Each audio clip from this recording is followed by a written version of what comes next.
There was a time before the twin sons of Tatooine sapping him of his strength that Jedi Master Obi-Wan Kenobi was considered to be one of the greatest lightsaber duelists in the entire Order. By the end of the Clone Wars, his mastery of Form 3, known to most as Sorsu, was enough to stalemate Darth Tyrannus, soundly defeat General Grievous, and completely halt Darth Vader's progress to becoming the most powerful Sith in the galaxy. But that was a long time ago, well before he abandoned his Jedi weapon in a small cupboard inside of his hut on the edges of the Jundland Waste. So when the Grand Inquisitor and his siblings arrived on Tatooine, halfway into the reign of the Galactic Empire, you might be tempted to ask, could the Emperor's Jedi hunting unit actually win? The truth might surprise you. Join us as we answer these questions and more in today's underrated moment. When Darth Sidious recruited disenchanted and resentful Jedi to join his new regime, he didn't intend to make them his apprentices. He already had selected Anakin Skywalker to fulfill the role. But those other Jedi could be put to good use in one of the most important tactics in Palpatine's overall strategy, the eradication of the Jedi. Even though he created the clone army and imbued them with the programming to fulfill Order 66 whenever the time arose, Palpatine knew that a few of the most cunning Jedi in the Order would make sure that they could escape. Clone troopers would be no help in pursuing runaways, given how easily they could be deceived. So, Palpatine wisely decided to recruit a couple of fallen Jedi to become his assassins.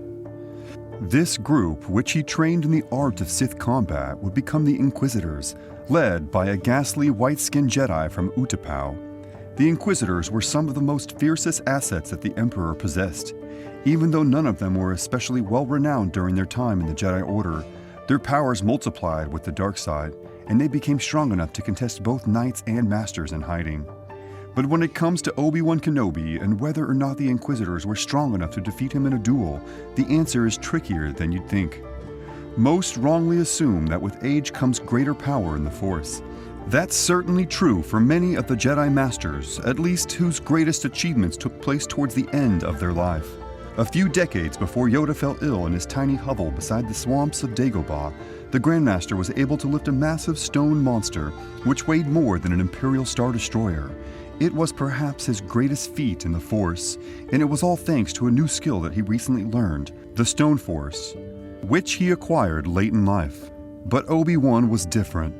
His years spent in the desert were marked by a steady decline of his skills, in not just lightsaber combat, but the Force as well.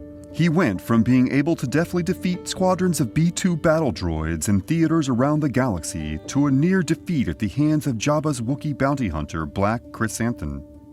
Even Obi-Wan Kenobi was aware of his own decline. When communing with his former master, Qui-Gon Jinn, Kenobi talked about the difficulties he's experienced trying to disconnect himself from his life as a Jedi Master and subsequently the terrible loss of skills he suffered. Even in his fight against a group of Tusken Raiders, Obi-Wan was well aware that things could have gone a lot better if he were younger and still in his prime. So when we wonder if the Inquisitors could have defeated Obi-Wan, it unfortunately seems that the answer is yes. Yes, they could. Perhaps not in Obi-Wan's early years on the planet, when his years of combat training remained fresh in his mind, but certainly later, by the time of Luke Skywalker's 10th birthday, Kenobi would have been vulnerable to younger, hungrier Sith assassins.